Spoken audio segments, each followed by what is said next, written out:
Occorre infine investire sulle specifiche responsabilità.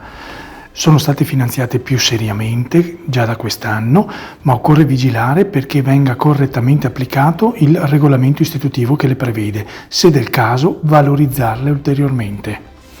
La CISL si impegna in tutto questo nel prossimo triennio. Votateci!